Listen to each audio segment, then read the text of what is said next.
Bonjour. Alors dans cette vidéo, je vais traiter un autre exemple concernant bien sûr les acides et les bases. Et plus précisément, on va traiter un exemple dans lequel on va calculer la constante d'équilibre d'une réaction entre deux couples acido-basiques en utilisant la conductivité. Alors passons maintenant à l'énoncé d'exercice. Donc, les données, toutes les mesures sont effectuées à 25 degrés Celsius. Donc, on donne pKa du couple acido-basique, acide benzoïque, benzoate, et les conductivités molaires ioniques en millisiemens mètre au carré par mol. D'abord, de l'ion Na+, de sodium 5 millisiemens mètre au carré par mol, et lambda de la conductivité molaire ionique de l'ion benzoate, 3,2, et la conductivité molaire ionique de l'ion éthanoate, c'est 4,1. On néglige la conductivité molaire des ions H3O+, et HO- qui sont minoritaires dans toutes les solutions. Alors, réaction entre l'acide benzoïque et l'ion éthanoate. Dans un flacon contenant de l'eau, on introduit N0 est égal à 3 fois 10-3 mol d'acide benzoïque et même quantité, aussi N0, 3,10-3 mol d'éthanoate de sodium. On obtient une solution aqueuse de volume V est égal à 100 ml. Donc, la mesure de la conductivité du milieu réactionnel à l'équilibre donne la valeur sigma est égal à 255 millisiemens par mètre. Première question, écrire l'équation de la réaction chimique qui se produit entre l'acide benzoïque et l'éthanoate. Deuxièmement, montrer que l'expression de l'avancement final de la réaction CYXF est égal à sigma fois V moins N0 facteur lambda 1 plus lambda 3 sur lambda 2 moins lambda 3 et calculer sa valeur.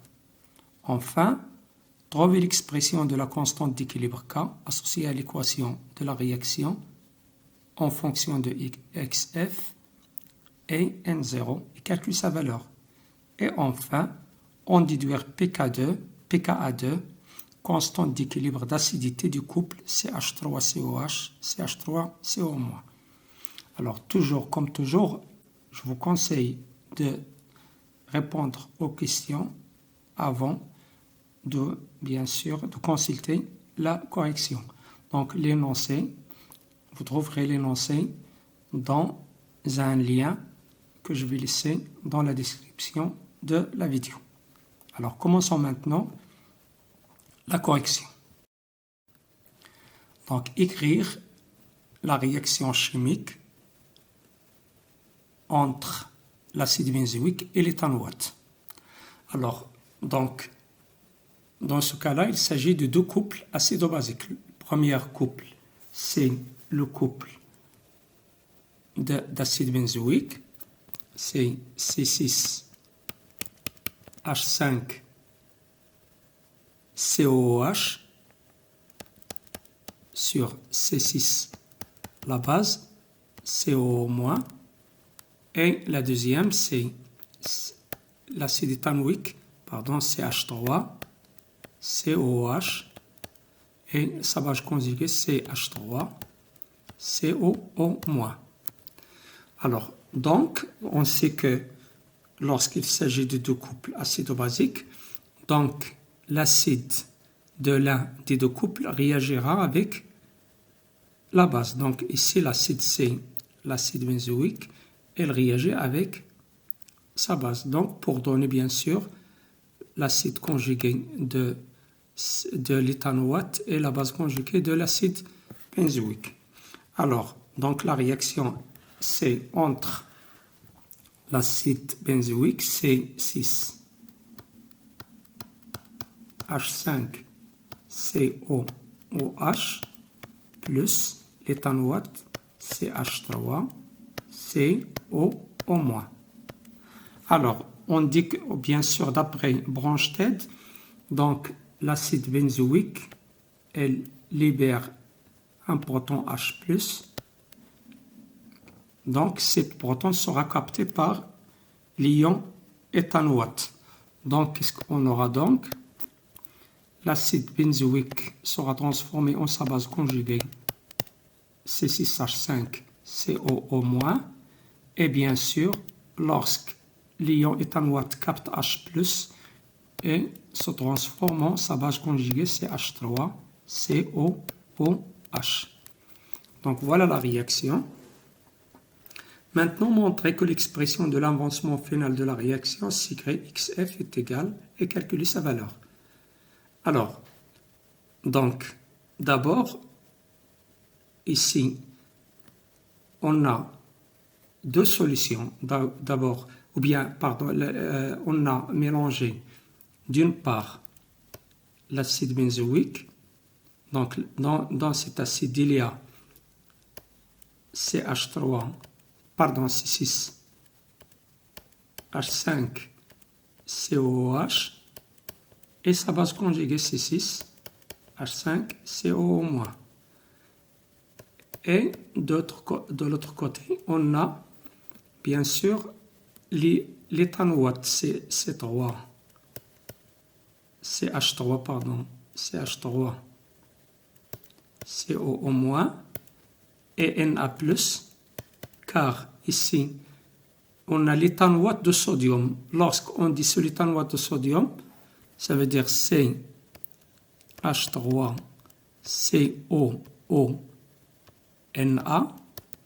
On aura donc CH3COO- plus Na+. Donc, il y a CH3COO- et l'ion Na+, plus bien sûr CH3, l'acide conjugué. Donc, quels sont les ions, l'inventaire des ions qui existent dans le mélange? Donc, il faut d'abord commencer par l'inventaire des ions qui se trouvent dans le mélange. Donc, inventaire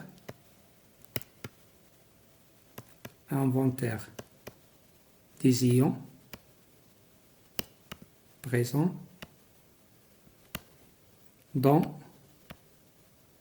le mélange. Donc, les ions qui sont présents dans le mélange, c'est d'abord C6H5COO-, CH3COO- et Na+. Na+, c'est un ion inerte ou bien spectateur, ça veut dire qu'il ne réagit pas. Donc, sigma, ça veut dire la conductivité, c'est lambda de Na+, lambda 1, ça veut dire lambda de Na+, fois la concentration de Na+, plus, bien sûr, final, fois, car ici, sigma, c'est la conductivité finale, fois lambda 2 de l'ion benzoate, C6H5COO-, plus, enfin, lambda 3 de l'ion éthanoate, fois la concentration de l'ion éthanoate, CH3COO-. Maintenant, reste à exprimer chaque concentration finale en fonction de X final. Donc, pour cela, on doit bien sûr présenter le tableau d'avancement. Or, on a deux points. Le tableau d'avancement, donc, on a la réaction C6H5COOH plus CH3COO-, ça donne CH6H5COO- plus CH3COOH. Alors, c'est les quantités de matière.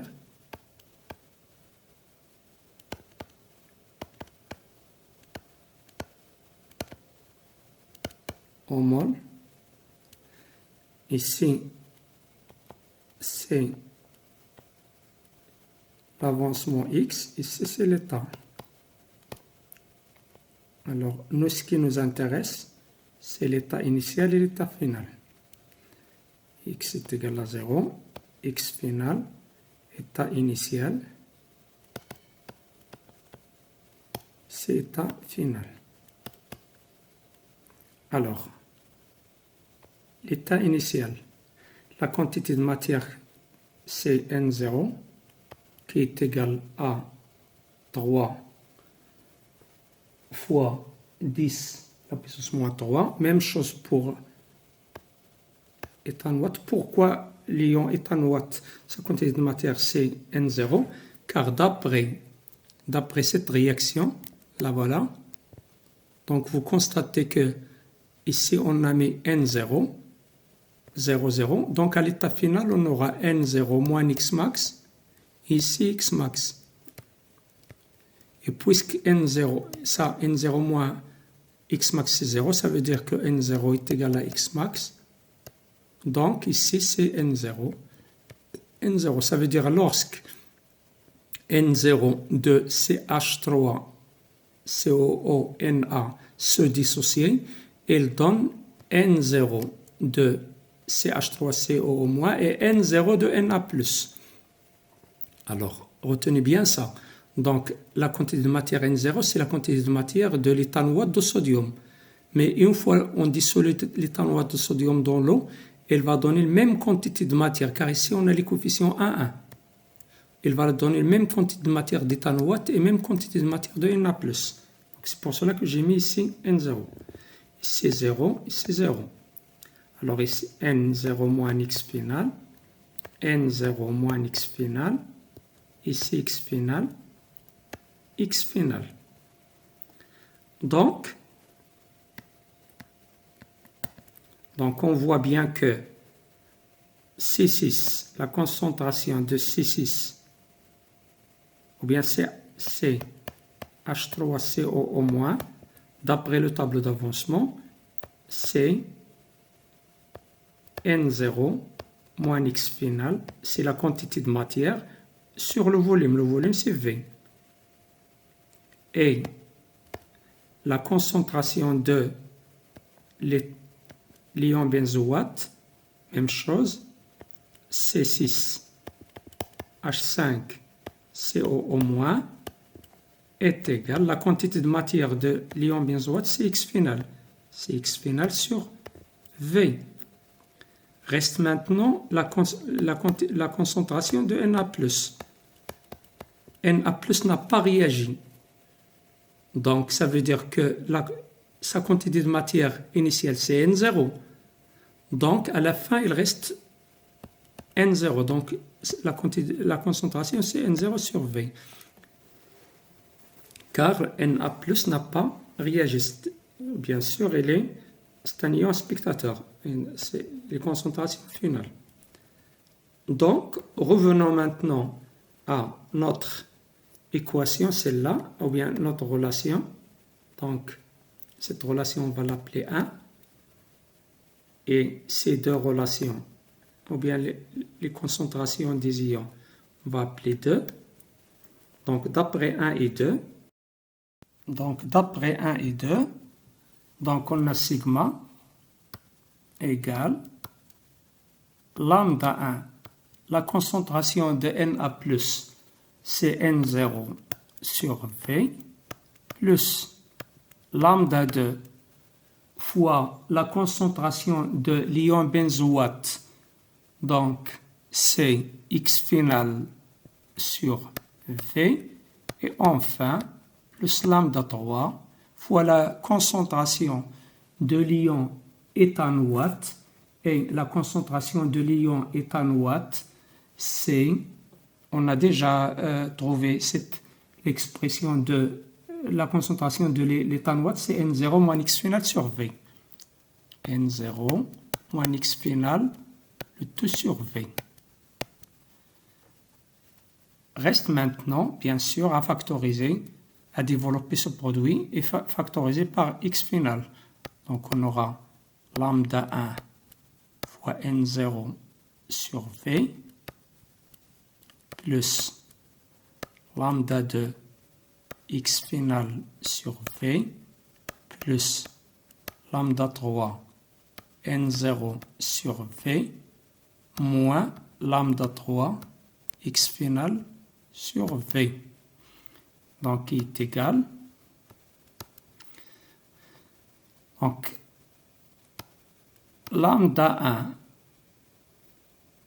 1 n0 sur V plus lambda 3 n0 sur V plus lambda 2 x final sur V moins lambda 3 x final sur V.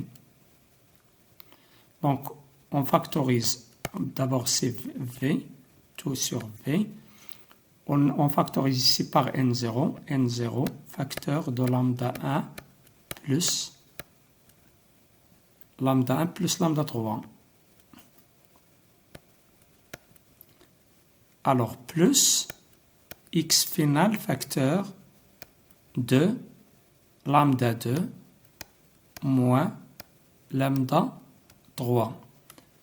Alors, qu'est-ce qu'on cherche? On cherche x final. Donc, ça veut dire sigma fois V. Cela implique sigma fois V moins n0 lambda 1 plus lambda 3 est égal à x final lambda 2 moins lambda 3. Tout simplement, on a multiplié V par sigma et on a bien sûr déplacé n0 plus facteur lambda 1 plus lambda 3 de l'autre côté. Donc, x final est égal à sigma V moins n0 lambda 1 plus lambda 3, le tout sur lambda 2 moins lambda 3. Eh bien, tout simplement, c'est la relation qu'on vous demande d'établir.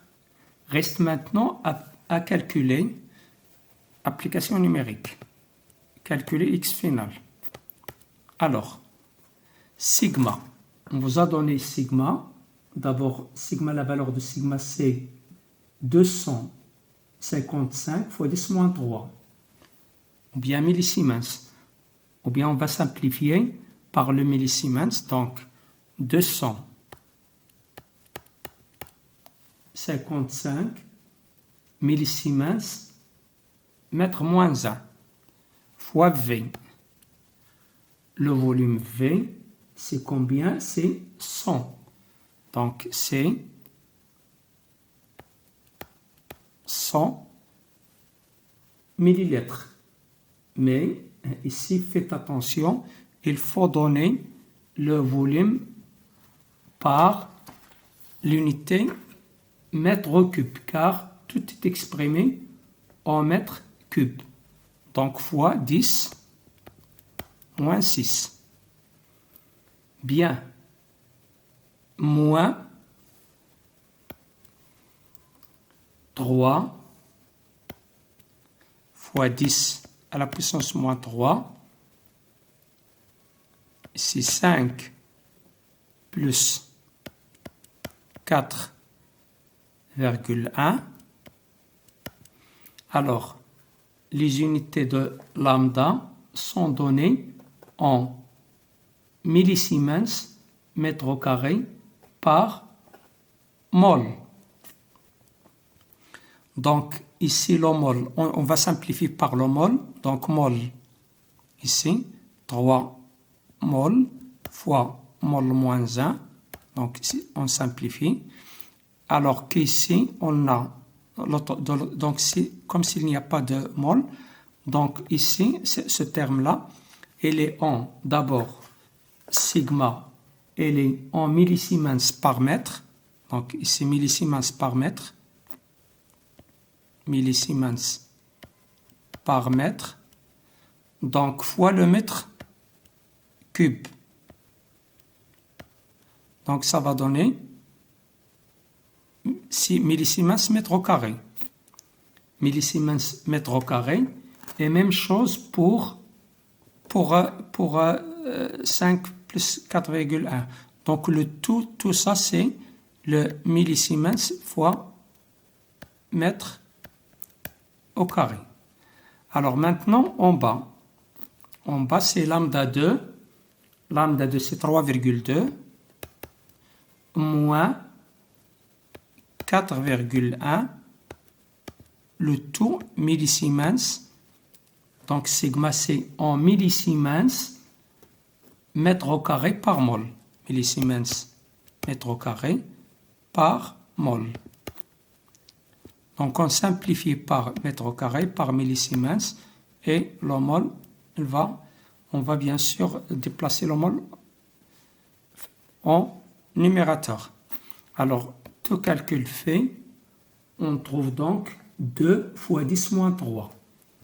Donc 2 fois 10 moins 3 mol.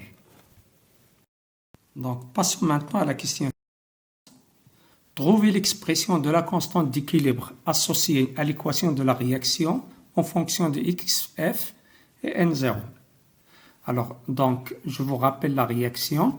Donc, la réaction, c'est, on a déjà écrit la réaction, c'est C6H5COOH plus 6CH3COO-, ça donne C6H5COO- plus CH3COOH. Donc, la constante d'équilibre K, c'est la concentration de l'ion benzoate C6COO- à l'équilibre, fois la concentration de l'acide éthanoïque à l'équilibre, ou bien final, sur C6H5COOH, l'acide benzoïque équilibre, fois CH3COO- à l'équilibre. Alors, donc, ces concentrations, on a déjà, bien sûr, exprimé ces concentrations. Alors, en ce qui concerne l'acide, ou bien l'ion benzoate, ce n'est que X final sur V. Ça aussi, c'est X final sur V. Alors, ces concentrations, c'est N0 moins X final sur V fois N0 moins X final sur V. On simplifie par V. Donc, qu'est-ce qu'on aura donc? Donc, K est égal à X final au carré sur N0 moins X final au carré. Ça veut dire X final sur N0 moins X final, le tout au carré. Alors, application numérique. Donc, X final, on a déjà calculé X final, c'est 2 fois 10 moins 3. N0, c'est 3 fois 10 moins 3 moins X final 2 fois 10 moins 3. Le tout au carré. Donc, ça va donner 2 sur 3 moins 2. Le tout au carré. Et ça donne 4. Question suivante, dernière. On déduire pKa de constante d'acidité de couple CH3COH. Alors, on a K est égal, la constante d'équilibre, on a déjà bien sûr calculé, c'est C6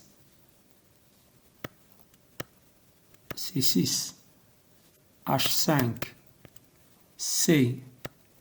COO- et à l'équilibre fois CH3 COOH à l'équilibre, le tout sur C 6H5COOH à l'équilibre fois CH3COO- à l'équilibre. Alors, multiplions par H3 et divisons par H3. H3 plus, pardon, est égal à C6H5COO- fois H3 plus. Et on divise par H3 plus ici. Donc, fois C6H5COH, toujours à l'équilibre, fois, donc ici c'est CH3COO- à l'équilibre, et en haut c'est, on n'a rien changé, tout simplement j'ai multiplié en haut et en bas par H3 plus. Alors, maintenant, voyons maintenant qu'est-ce qu'on obtient. Alors, cette expression, c'est la base de l'acide benzoïque fois H3 plus sur l'acide, c'est la constante d'équilibre Ka. Ka1, ça veut dire Ka1 de l'acide benzoïque. Alors que cette expression, c'est quoi? C'est l'acide sur la base fois H3O+. Donc c'est 1 sur Ka2. Ka2, c'est la constante d'acidité de l'acide éthanoïque. Donc, K est égal à Ka1 sur Ka2. Nous, qu'est-ce qu'on cherche? On cherche Ka2. Donc, cela implique que Ka2 est égal à Ka1 sur K.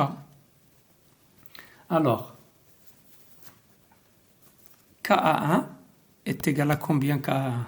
C'est 10 à la puissance moins pK1. Ça veut dire 10 à la puissance moins pK1, c'est moins 4,2. Donc, on a déjà donné la valeur de pK1. Donc, pourquoi on a, entre parenthèses, Ka1, c'est 10 à la puissance moins pKa. Et pKa1, c'est 4,2. pK, c'est 4.